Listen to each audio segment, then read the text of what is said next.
Hello बच्चों, welcome back to your on YouTube channel APS science कठोबर। तो बच्चों चैप्टर नंबर फर्स्ट हमारा चल रहा है। Chapter first continue, electric charge and field, विद्युत आवेश एवं क्षेत्र। ठीक है, तो बच्चों हम टॉपिक को कंटिन्यू करते हैं। तो आज का टॉपिक हमारा क्या है? घर्षण विद्युत की व्याख्या। ये हमारा आज का टॉपिक है, घर्षण विद्युत की व्याख्या। ठीक है, लास्ट वीडियो में हमने विद्युत आवेश के बारे में पढ़ा था, विद्युत आवेश को हमने परिभाषित किया था। तो आज जो हम बात कर रहे थे लास्ट वीडियोस में कि कांच के छड़ को रेशम से रगड़ा तो कुछ हुआ, कुछ आवेशन हुआ, तो उसको समझेंगे आज अपन कैसे पॉजिटिव नेगेटिव चार्ज आता है। तो आज का टॉपिक हमारा क्या है? घर्षण विद्युत की व्याख्या, एक्सप्लेनेशन ऑफ फ्रिक्शन इलेक्ट्रिसिटी।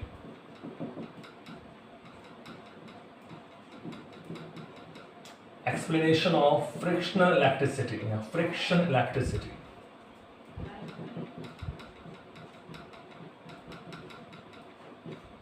ठीक है बच्चों, घर्षण विद्युत की व्याख्या, एक्सप्लेनेशन ऑफ फ्रिक्शन इलेक्ट्रिसिटी। ठीक है, तो बच्चों देखो, घर्षण की अगर बात करें कि घर्षण क्या है, छोटी क्लासों में आपने सीखा है घर्षण, यानी हम अगर घर्षण शब्द की बात करें, अगर हम घर्षण के बारे में बात करें तो घर्षण का जो मीनिंग होता है उसका मतलब क्या होता है? घर्षण का मतलब होता है रगड़ना, रबिंग, रब करना, बिल्कुल रब करना। ठीक है, तो आप सोचोगे जैसे हम सर्दियों में हाथों को रगड़ते हैं तो यानी हाथों में घर्षण हो रहा है, बिल्कुल घर्षण हो रहा है। आप सोचोगे हम ब्लैक बोर्ड पर चौक से लिख रहे हैं तो चौक से रगड़ रहे हैं, ब्लैक बोर्ड पर हम चौक से रगड़ रहे हैं, बिल्कुल घर्षण हो रहा है। इस व्हाइट बोर्ड पर मैं मार्कर से लिख रहा हूं तो घर्षण है। माचिस की तिल्ली को आप, माचिस का जो रेफर है उस पर आप जला रहे हो, रगड़ के जला रहे हो, तो वो घर्षण है, बिल्कुल।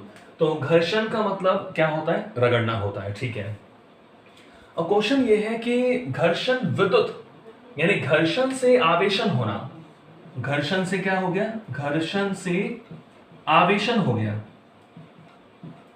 ठीक है, चार्जिंग हो गई, तो घर्षण से आवेशन, इसी को हमने क्या नाम दिया हुआ है? इसी को हमने बोल दिया घर्षण विद्युत, फ्रिक्शनल इलेक्ट्रिसिटी। घर्षण से आवेशन, विद्युत इन द सेंस आवेशन, आवेश, तो घर्षण से आवेशन यानी क्या बोल दिया? घर्षण विद्युत। तो अब हम इसको समझते हैं कि घर्षण से कैसे वस्तुएं आवेशित होती हैं। ठीक है, तो देखो,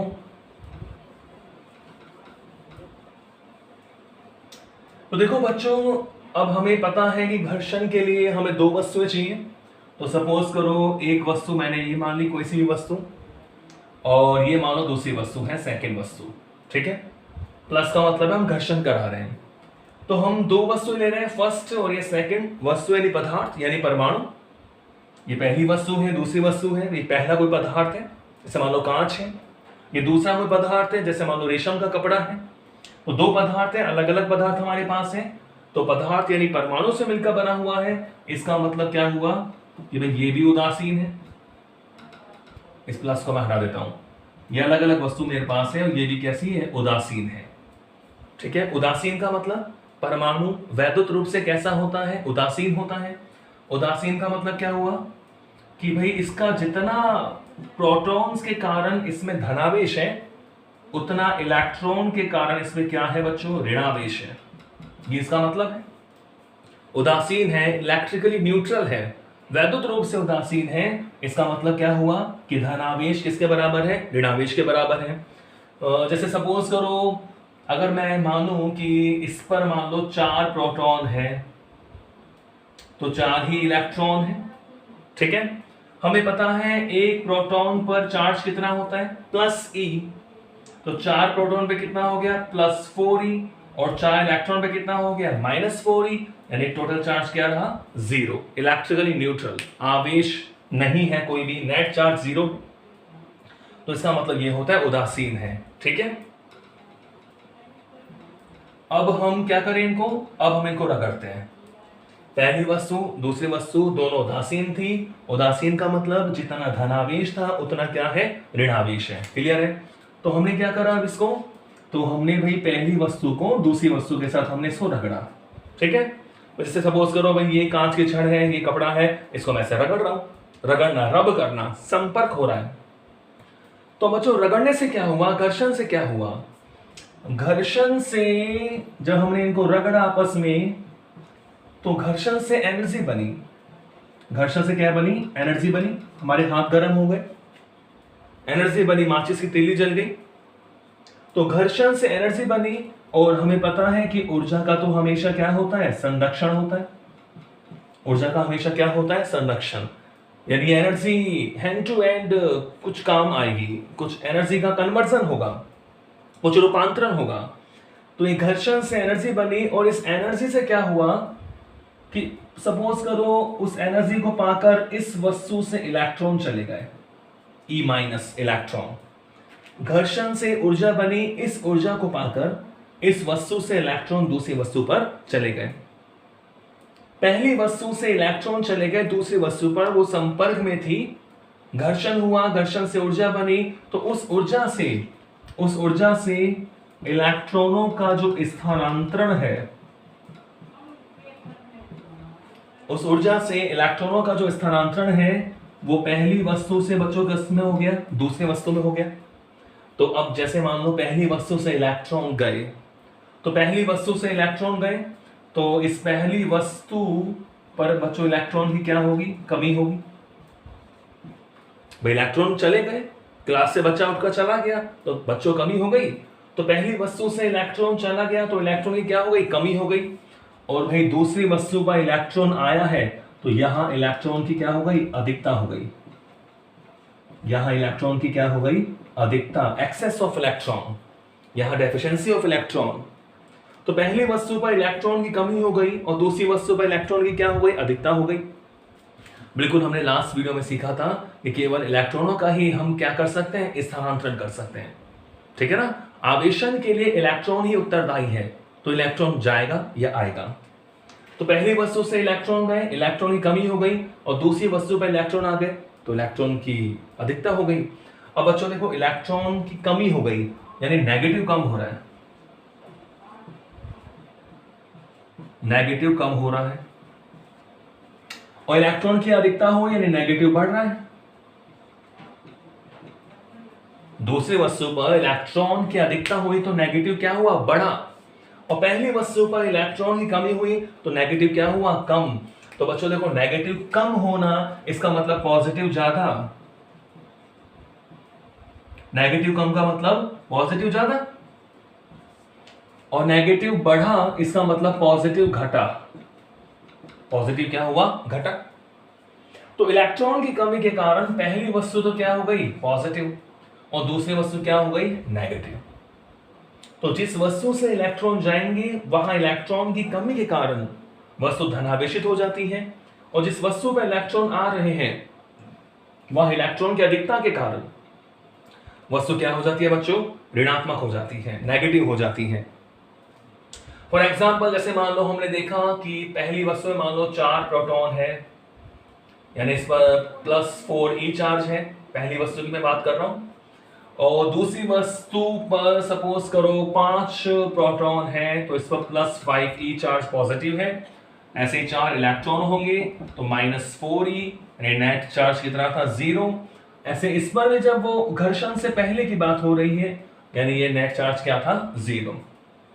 तो अब बताओ पहली वस्तु पर अगर 1 इलेक्ट्रॉन गया तो अब यहां इलेक्ट्रॉन गया तो चार्ज कितने हो गए, 3 इलेक्ट्रॉन हो गए। तो अब नेट चार्ज 0 नहीं होगा तो +4 माइनस क्या आएगा, +E आएगा, पॉजिटिव चार्ज आ गया। इस वस्तु पर इलेक्ट्रॉन आया तो अब यहां इलेक्ट्रॉन आया है तो 5 इलेक्ट्रॉन थे, अब कितने हो गए, 6 इलेक्ट्रॉन हो गए। इसका मतलब क्या हुआ, अब नेट चार्ज 0 नहीं होगा, अब नेट चार्ज क्या होगा, -E होगा। इसका मतलब ये हुआ कि जितना पॉजिटिव चार्ज उतना ही क्या होगा, नेगेटिव चार्ज। यानी घर्षण से जब हम आवेशन करते हैं तो आवेश जो है वो युग्मों के रूप में उपस्थित होता है। टोटल चार्ज अब भी 0 ही है, अगर हम पूरे सिस्टम की बात करें, पूरे निकाय की बात करें, तो टोटल चार्ज क्या होता है? 0। तो ये था घर्षण विद्युत की व्याख्या। तो बिल्कुल बात क्लियर है कि जब हम दो वस्तुओं को परस्पर रगड़ते हैं, आपस में रगड़ते हैं, तो क्या होता है? तो रगड़ने से या घर्षण से ऊर्जा उत्पन्न होती है उस सिस्टम में, उस निकाय के अंदर। उस ऊर्जा को पाकर एक वस्तु से इलेक्ट्रॉन दूसरी वस्तु पर चले जाते हैं, स्थानांतरित हो जाते हैं। तो जिस वस्तु से इलेक्ट्रॉन जाते हैं वहां इलेक्ट्रॉन की कमी के कारण धनावेश हो जाता है, और दूसरी वस्तु जिसमें इलेक्ट्रॉन आए हैं वहां इलेक्ट्रॉन की अधिकता के कारण वहां क्या हो जाता है बच्चों? नेगेटिव चार्ज आ जाता है, यानी वस्तु क्या हो जाती है? ऋणात्मक हो जाती है। जितना पहली वस्तु पर धनात्मक आवेश है उतना ही दूसरी वस्तु पर ऋणात्मक आवेश है, यानी कि अतिरिक्त आवेश की उत्पत्ति नहीं होती। जितना पॉजिटिव है पहली वस्तु पर उतना दूसरी वस्तु पर नेगेटिव चार्ज है। तो इससे हम घर्षण को समझ सकते हैं, घर्षण से आवेशन होना या घर्षण विद्युत की व्याख्या करना। ठीक है बच्चों? बच्चों क्वेश्चन दिमाग में ये आता है कि सर हम कोई भी दो वस्तु ले रहे हैं तो हमें कैसे पता लगेगा कि कौन सी वस्तु से इलेक्ट्रॉन जाएंगे या कौन सी वस्तु पर इलेक्ट्रॉन आएंगे? तो इसका आंसर क्या है? अगर हम दो वस्तुओं को परस्पर रगड़े तो हमें कैसे पता लगेगा कि कौन सी वस्तु से इलेक्ट्रॉन आएंगे और कौन सी वस्तु पर इलेक्ट्रॉन जाएंगे? तो बच्चों देखो, एक शब्द है एफिनिटी। एफिनिटी का मतलब होता है इलेक्ट्रॉन ग्रहण करने की क्षमता। इलेक्ट्रॉन ग्रहण करने की क्षमता। ठीक है? तो अब क्लियर है कि दो जो हम वस्तु ले रहे हैं, जो हम जोड़ा बना रहे हैं, तो उनमें से जिस वस्तु की इलेक्ट्रॉन ग्रहण करने की क्षमता क्या होगी? अधिक होगी, तो वो वस्तु इलेक्ट्रॉन ग्रहण कर लेगी। और जिस वस्तु की इलेक्ट्रॉन ग्रहण करने की क्षमता कम होगी वो वस्तु इलेक्ट्रॉन त्यागेगी, यानी वो ग्रहण नहीं करेगी। इसका मतलब क्या हुआ? फॉर एग्जाम्पल अगर मैं सपोज करो कांच की छड़ है, ग्लास रोड है, मैंने सपोज करो कांच की छड़ को किससे रगड़ा बच्चों? रेशम से रगड़ा, रेशम का कपड़ा लिया उससे रगड़ा।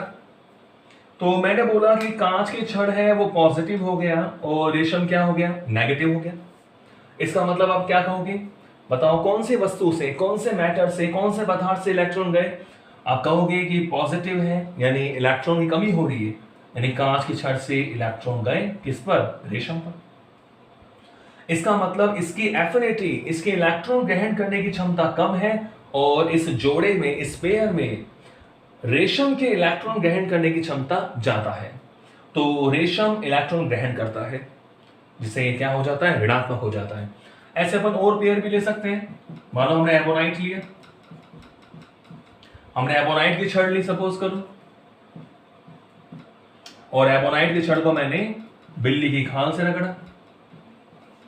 ये मैंने आपको पहले बताया था पेयर एक। एबोनाइट की छड़ को बिल्ली की खाल से रगड़ा, या इसको मैंने फर बोल दिया और या इसको मैंने चर्म बोल दिया, कैट स्किन। ठीक है ना? तो एबोनाइट के छड़ को बिल्ली की खाल से रगड़ा तो मैंने बोला कि भाई एबोनाइट की छड़ तो क्या हो गई? नेगेटिव हो गई, और ये बिल्ली की खाल है, फर या चर्म पर क्या आ गया? पॉजिटिव आ गया। तो बच्चों आप कहोगे कि सर इलेक्ट्रॉन आज यहां गया, ये गया इलेक्ट्रॉन, क्योंकि जहां नेगेटिव है वहां इलेक्ट्रॉन ज्यादा है, तो वहीं तो इलेक्ट्रॉन गए। तो अब बताओ यहां जो एफिनिटी है, जो इलेक्ट्रॉन ग्रहण करने की क्षमता है, वो किसी ज्यादा है? एबोनाइट की छड़ की ज्यादा है। तो इस तरह कई सारे पेयर बना रखे होते हैं। आप यहाँ प्लास्टिक की छड़ भी काम ले सकते हैं, वो भी नेगेटिव होगी। ऐसे अंबर को हम ऊन से रगड़ सकते हैं। ठीक है? तो कई सारे हम जोड़े बना सकते हैं।